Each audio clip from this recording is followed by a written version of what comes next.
اب آپ نے فیصلہ خود ہی کرنا ہے کہ میں نے اس شخصیت کی بات کی ہے کہ جس میں یعنی سرکار دو عالم صلی اللہ علیہ وآلہ وسلم جو ہے خود ہیں، خود آپ کی ذات کو اللہ نے چنا ہوا ہے، اور آپ فرما رہے ہیں جن کا آپ نے کلمہ پڑھنا ہے ان کی بات ماننی ہے۔ تو آپ نے کہہ دیا کہ منافق جو ہے وہ پیار نہیں وہ کرے گا کبھی بھی، اور مومن کبھی پیار کے بغیر نہیں رہے گا۔ تو آپ اگر مومن بننا چاہتے ہیں، اب اس ضمن میں تو اہل تشیع بھی خود کو مومن کہتے ہیں، لیکن ویسے وہ اہل تشیع بھی کہلواتے ہیں، تو یعنی کہ یہ وہ خود ہی وہ ڈاؤٹ شک میں ہے کہ مطلب ہے اگر شیعہ ہیں تو بس وہ شیعہ ہی کہلوائیں، لیکن خود کو پھر مومن کہتے ہیں۔ اس کا مطلب ہوا کہ ان کو بھی کلیئر نہیں وہ کیا ہیں۔ لیکن میں بات کر رہی ہوں ایمان کی۔ ایمان لاؤ گے تو یا ایھا الذین آمنوا میں آؤ گے۔ اب ایمان لانے سے کیا مراد ہے کہ نبی پاک صلی اللہ علیہ وآلہ وسلم کی بات کو مان لینے کو ایمان کہتے ہیں۔ یہ بات ہم اس آیت میں کتنی خوبصورت آیت ہے، جن کو شیر خدا کہا جاتا ہے، جن کو باب العلم کہا جاتا ہے، جن کو کرم اللہ وجہ کہا جاتا ہے، جن کو احی رسول اللہ کہا جاتا ہے، جو ہر دکھ سکھ میں آپ کے ساتھ رہے، تو ان کی ذات کے بارے میں اتنا بغض پال لینا یہ اچھی بات نہیں ہے۔ تو اگلی آیت کو ہم دیکھتے ہیں، یا ایھا الذین آمنوا ادخلوا فی السلم کافۃ۔ اب بڑی توجہ کرنی ہے، اے ایمان لانے والو، اے ایمان والو۔ آپ نے اگر ایمان والوں میں داخلہ لینا ہے تو ایمان والوں سے اللہ بات کر رہے ہیں۔ ایمان والے کیا کریں؟ اے ایمان والو، تم سب کے سب دائرہ اسلام میں آ جاؤ، داخلہ لے لو دائرہ اسلام میں۔ فی السلم کا مطلب ہوتا ہے اسلام نے جو ایک کرائٹیریا رکھا ہوا ہے، جو حدود جو تعلیمات ہے ان کو مان لو۔ یہ نہیں ہے کوئی باؤنڈری بنی ہوئی ہے تو اس باؤنڈری کے اندر ہو جانا ہے تو بچ جانا ہے، باؤنڈری شریعت کی باؤنڈری ہے۔ تو تم سب کے سب جو ہے دائرہ اسلام میں داخل ہو جاؤ۔ اب یہ کون سا دین ہے؟ یہ ہے بالکل امن و آشتی کا دین ہے۔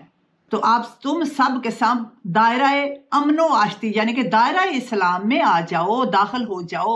تم سب کے سب دائرہ اسلام میں داخل ہو جاؤ، یہ حکم ہو گیا دائرہ اسلام میں داخلے کا۔ یہ کیسے داخل ہونے؟ اپنے اعمال کے ذریعے داخل ہو جاؤ۔ وَلَا تَتَّبِعُوا خُطُوَاتِ الشَّیطان، اور شیطان کے نقش قدم پر نہ چلو۔ لا نہ تتابعوا پیروی کرو، چلو، خطوات نشانوں کو کہتے ہیں، قدموں کے نشانوں کو کہتے ہیں۔ شیطان کا نقش قدم کون سا ہے؟ جھوٹ کا سہارا لینا، ہر کام میں 2 نمبری کرنا، یہ خطوات شیطان ہے۔ اور ہر وہ شخص جو ہے اسلام کے قوانین کو نہیں مانتا، ظاہر ہے وہ شیطان ہی کہلوائے گا۔ تو ہمیں بچنے کی خود کوشش ضرور کرنی ہے۔ نقش قدم پر نہ چلو، یہ اسپیشل حکم اللہ نے دے دیا ہے کہ کس طرح ہم دائرہ اسلام میں داخل ہو سکتے ہیں۔ اِنَّهُ لَكُمْ عَدُوٌّ مُّبِينٌ، بے شک وہ تمہارا کھلا ہوا دشمن ہے۔ کھلا ہوا کا مطلب ہوتا ہے جس کو اللہ نکال دے، آزاد چھوڑ دے کہ جاؤ تم نے جو کرنا ہے کر لو، جو میرے بندے ہیں وہ تمہارے بہکاوے میں نہیں آئیں گے۔ تو اب آپ کو 2 آیتوں میں جو ہے بڑی ہی خوبصورت آیات ہیں آج کی۔ ہر آیت خوبصورت ہے، لیکن جس میں کوئی بات سہل طریقے سے کوئی ایمان افروز جو ہے چیز مل جائے، اس کو پھر مجھے بہت ہی اس کو میں کہتی ہوں یہ بہت ہی اچھی ہے، کیونکہ سمجھنے کے حوالے سے بہت کلیئر ہوتی ہے۔ تو پہلی آیت میں ہو گیا 207 میں ہو گیا کہ کس نے اپنی جان کو بیچا؟ مولا امیر کائنات نے، کرم اللہ وجہ نے اپنی جان کو بیچا، سرکار دو عالم پر اپنی جان فدا کر دی۔ اور دوسری آیت میں کیا ہے؟ دائرہ اسلام میں داخل ہونا ہے پورے کے پورے۔ یہ نہیں ہے کہ آدھے ہم انگریز ہیں، آدھے ہم ہندو ہیں، آدھے ہم مسلم ہیں، ہمیں پتہ ہی نہیں ہے۔ جو بھی قوم یا انسان یا ملت اپنے اصل جو ہے دین جو ہے اس کو شریعت اس کو بلا دیتا ہے تو اس انسان کا یہی حال ہوتا ہے۔ کوا چلا ہنس کی چال تو اپنی چال بھی بھول گیا۔ تو ہم اپنی چال بھی بھول چکے ہوئے ہیں، نہ ہم جو ہے وہ انگریز ہیں، نہ ہم مسلمان ہیں، نہ ہمارے اندر کوئی اصول ہیں، ہمارا رہن سہن جو ہے کچھ بھی نہیں ہے ہمارے اندر وہ جو اسلام نے ہمیں جو ہے وہ لانچ کیا ہے۔ تو ہم نے خود کو دیکھنا ہے۔ اب اس سے فرق نہیں پڑتا کہ آپ ٹیبل کے اوپر بیٹھ کر کھانا کھاؤ یا زمین پر بیٹھ کر کھاؤ، اس سے فرق پڑتا ہے کہ آپ ان اصولوں پہ عمل کر رہے ہو جو اسلام نے بتائے ہیں۔ تو پھر اس کا مطلب ہے آپ نے دائرہ اسلام میں داخلہ لے لیا ہے۔ کیا آپ کے گھر میں ایک بوڑھی ماں ہے، آپ نے اس کی حیا شروع کر دی ہے؟ کیا اس کو دوائی یا اس کا علاج، یا جو بزرگ کوئی ساس سسر جو ہیں وہ گھر میں موجود ہیں، کیا آپ ان کی کیئر کرتے ہو؟ کیا ماں باپ بوڑھے آپ کے گھر میں موجود ہیں، کیا آپ ان کا حق ادا کرتے ہو؟ اگر کرتے ہو تو پھر تو پتہ چل گیا، لیکن اگر والدین کی بےزتیاں کرتے ہو تو پھر قرآن مجید نے تو فرمایا نا کہ اونچی آواز سے بات بھی نہ کرو والدین کے ساتھ، ان کا بڑھاپے کا سہارا بنو۔ تو پھر اس کا مطلب ہے کہ ہم داخل نہیں ہوئے۔ یہ میں نے اس لیے بات کی ہے، یہ ہمارے گھروں کے مسائل ہیں، اور میں جو ہے وہ اپنے گھروں کے مسائل کو جو ہے ڈسکس کروں گی، کیونکہ ہم عورتوں کے ذمے ہیں نا یہ چیزیں لگ گئی، کچھ مردوں کے ذمے لگ گئیں، تو ہم مرد و عورت کا معاشرہ ہے، تو ظاہر ہے ہم اپنے اپنے جو ہے ذمہ داریاں ان کو پورا کر رہے ہیں، تو پھر ہی ہم کہیں گے نا۔ تو اگر جو ہے وہ اس طرح کے ہم گناہ کر رہے ہیں، ہم بزرگوں کو ذلیل کر رہے ہیں، یا جو ہے ہماری اولادوں کے ساتھ ہماری وہ چیزیں نہیں ہیں جو تربیت ہم دینا چاہ رہے ہیں، تو آٹومیٹکلی ہم دائرہ اسلام میں داخل نہیں ہوئے۔ کیونکہ ایسے معاشرے میں اب ایسا بھی ہمارا مسئلہ ہے کہ بھی ہم کیا کریں، چار چفیرے حالات ہی یہ ہیں، بھی نیٹ کا دور ہے۔